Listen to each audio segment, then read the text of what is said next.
Hello, everybody, and today we're going to be talking about the Great Pacific Garbage Patch. In this presentation, we'll be going over where the patch is located in the North Pacific Gyre. We're going to be talking a little bit about the gyre, a little bit about the patch itself. Going to give you some information about plastic and how plastic's a really big problem pertaining to this garbage patch and also pertaining to the whole world. And lastly, we're going to talk a little bit about a solution that how some things can be implemented to help protect our oceans, our food, our people from the devastation that trash in our ocean is causing. All right, so now let's talk a little bit about the North Pacific Gyre. So the North Pacific Gyre is made up of 4 ocean currents. So we can see here the first one's the North Equatorial Current running along the bottom. This is then going to meet the Kuroshio Current running along the coast of Japan, coming like so. Then it's going to hit the North Pacific Current running around the top. And then this current's finally going to hit the California Current, which is running along the coast of California, hence the name. So the motion in which these 4 currents move sort of form the shape of the gyre and the way in which the water flows, which is clockwise. But it's just not the ocean currents that affect the formation of this gyre. It is also affected by winds. So winds play in is how these ocean currents flow, but it is wind and also land here that affects the way the currents move. So this current, for example, the North Pacific Current, would go here, but due to wind and land being here, the current takes the shape of that, as water obviously can't go any further. So it is forced to travel down here, and this is what gets you in this cycle, as here water now is at the coast of Japan and is forced to flow up, and now it goes in this continuous clockwise loop. Now, 2 winds that affect the North Pacific Gyre are going to be your trade winds and your westerly winds. So your trade winds are going to be coming in like so and like so, and your westerly winds are going to be opposite, coming in like so and like so. And these winds also affect the movement of the ocean currents and keep this gyre in a clockwise circular motion and keeping all of this stuff, or in other words, the Great Pacific Garbage Patch, inside of it. Now, the North Pacific Gyre, the temperature of it, it ranges between the winter and the summer. During the winter months, the temperature can be from 45 degrees to 60 degrees, and in the summer, it can get up to 65 to 75 degrees. Now, animals affected by this, you're going to have a wide range of animals, obviously many fish. You're also going to have sea turtles, sea birds, seals, and many other animals inside of this Pacific Ocean area of the North Pacific Gyre. Alright, so now that we have a little bit of background on what the North Pacific Gyre is, let's talk about what really is inside of it, being the Great Pacific Garbage Patch. So inside of this gyre, there are 2 sort of main areas. There's an eastern patch towards Japan and a western patch towards California. But in between those, there's also a convergence zone in the middle. So when talking about the shape and size of the gyre, it's hard to really put a number on it as, not the gyre, the garbage patch, as really there's a lot of flowing motion, obviously, as it's in water, and a lot of it is really hard to see as most of it is made up of microplastics.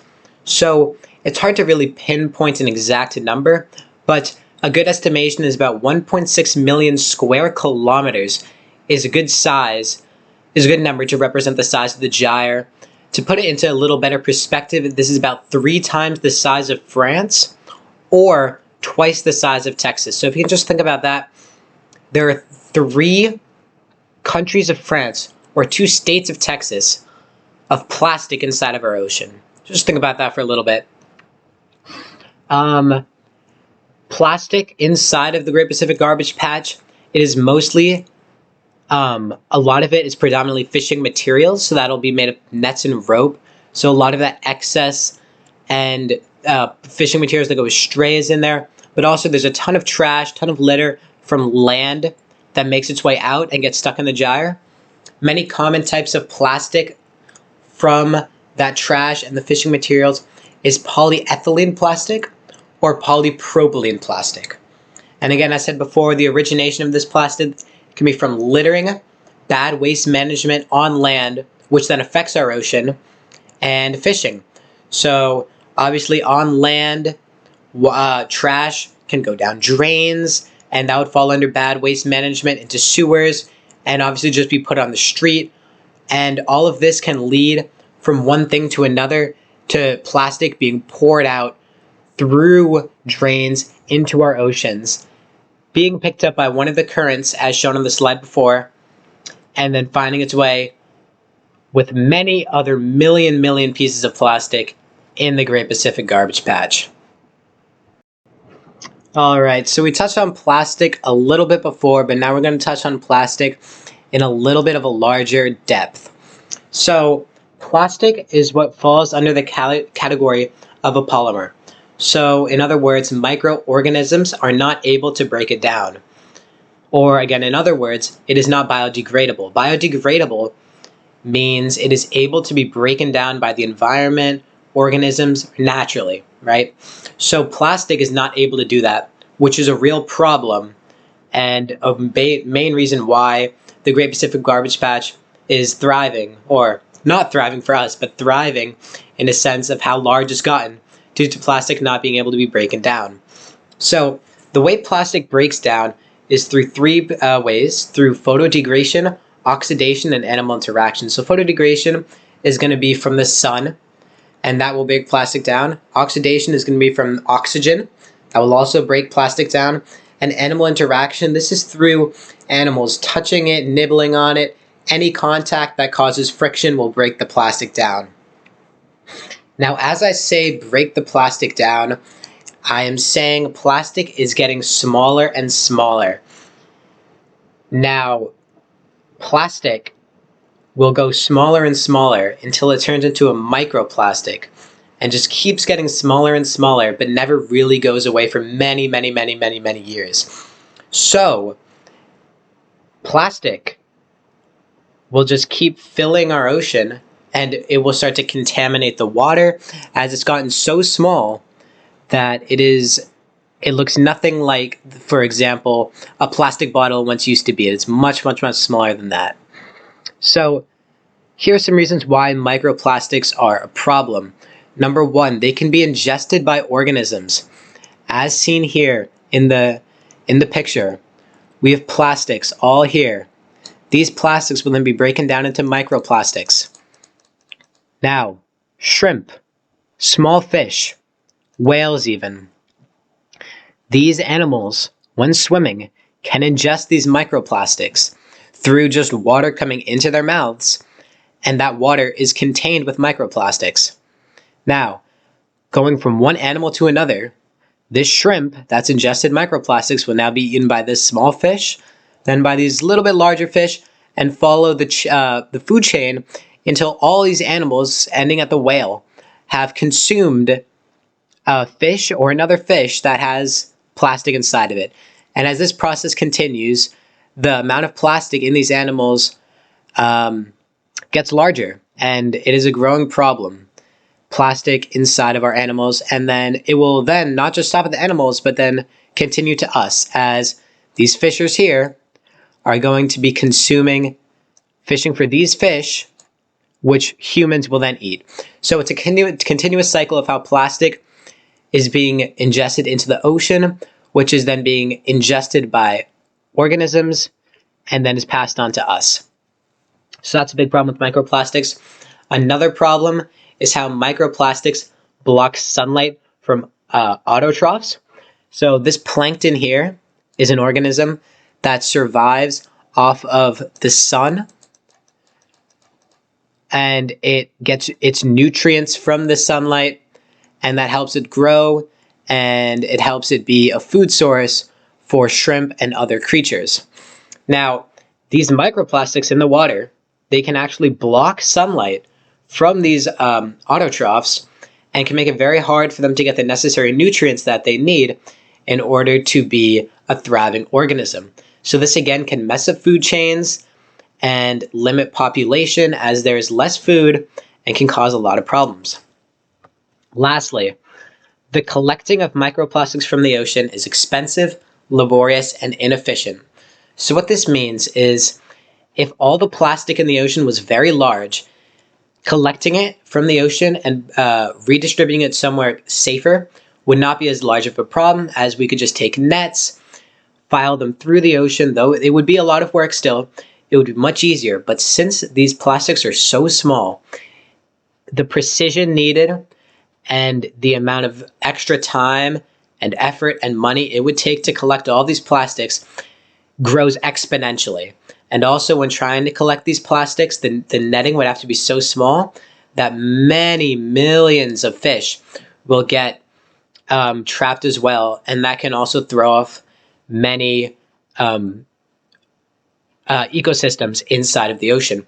So this is why these microplastics are such a problem and inhibit us from trying to solve the problem as well. And as I said earlier, hundreds of thousands of years for plastic to break down. And within this time, the damage that the Great Pacific Garbage Patch is causing is already done. All right, so lastly, I'm going to touch on the solution. Solution's very specific. There are a few things that we can do to try and help limit the growth of the garbage patch, and also somewhat try and help to make it even smaller. So the first thing that we can do is limit our plastic production. Over the years, plastic production has grown immensely, and for a good reason. I mean, because plastic's such a convenient material to be used, can be taken the shape of many things, very durable, very convenient. So many things are being made of plastics.